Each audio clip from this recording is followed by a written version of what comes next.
My name is Hannah Weisfeld, and I'm the director of an organisation called Yachad. Yachad is a pro-Israel, pro-peace movement based in the UK. A core part of our work is educational, and this includes facilitating regular encounters on the ground for British Jews in Israel. 95% of British Jews have spent time in Israel, and we believe that in order to understand Israel in its entirety and the challenges of the conflict, the tougher, harder to reach places such as Hebron are essential for people to visit. Those who are critical of our work often accuse us of ignoring the Jewish biblical link to Hebron, which begins in Parashat Chaya Sarah, when Abraham purchases the cave of the Machpelah to bury his wife. In chapter 23 of Bereshit, Genesis, we are told that Abraham buried his wife Sarah in the cave of the field of the Machpelah, facing Mamre, now Hebron, in the land of Canaan. If one claims that Jews have an ancient link to the land of Israel, there is no denying that this includes Hebron. If one traces back Jewish presence in Hebron, it can be found from nearly every age. Today, there are close to 600 settlers that live within the old city of Hebron, guarded by 2,000 soldiers. It begs the question, in order to be true to our tradition, is it necessary to maintain a Jewish presence at any cost?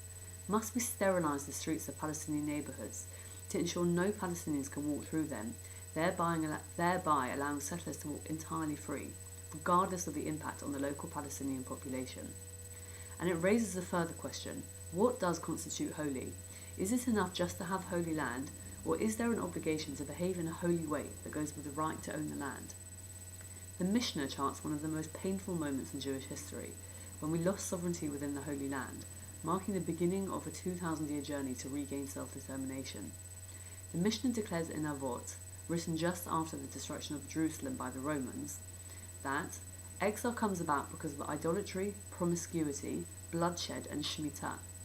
Rashi, the medieval scholar, makes clear that the seventh year, the Shemitah, is not about not eating, it is about not owning.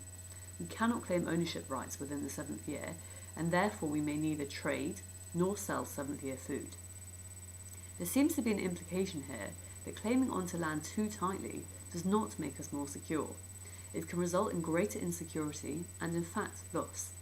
Perhaps there is a lesson here that relates to Hebron.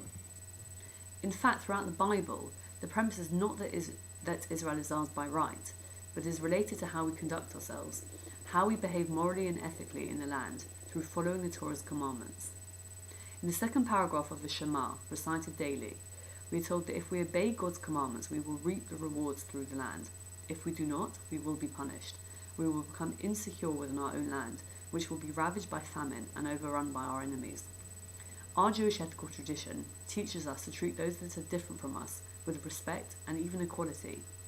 Even those that are our slaves must be accorded the rights of Shabbat, says the Torah.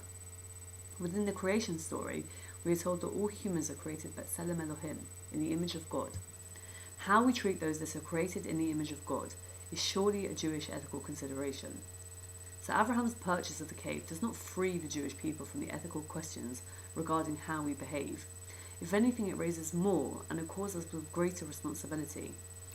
These issues must clearly be addressed in regards to how Hebron looks and feels today. So to return to the place and the question from which I began, must we ignore the biblical claim to deal with ethical considerations of Hebron and vice versa? The Talmud offers us a possibility of rethinking this conundrum, which is currently presented as a zero-sum game. In the Baba Metzia, in the Talmud Bavli, we are offered a third option. Two individuals, fighting over a piece of cloth, are told by the rabbis that each one should swear that he doesn't own less than half of it. By swearing that you do not own less than half of it, you are refusing to relinquish your claim to the whole, whilst at the same time recognizing or learning to live with someone else's claim. True, the rabbis then suggested division of a piece of cloth, something less straightforward than Hebron, but perhaps this can still serve as a guide for us when we look at Hebron today. It allows us to recognize the reality of Hebron today and the notion that Jewish sovereignty there is highly problematic, without relinquishing the claim that we have to it as part of our history, heritage, and biblical tradition as Jews.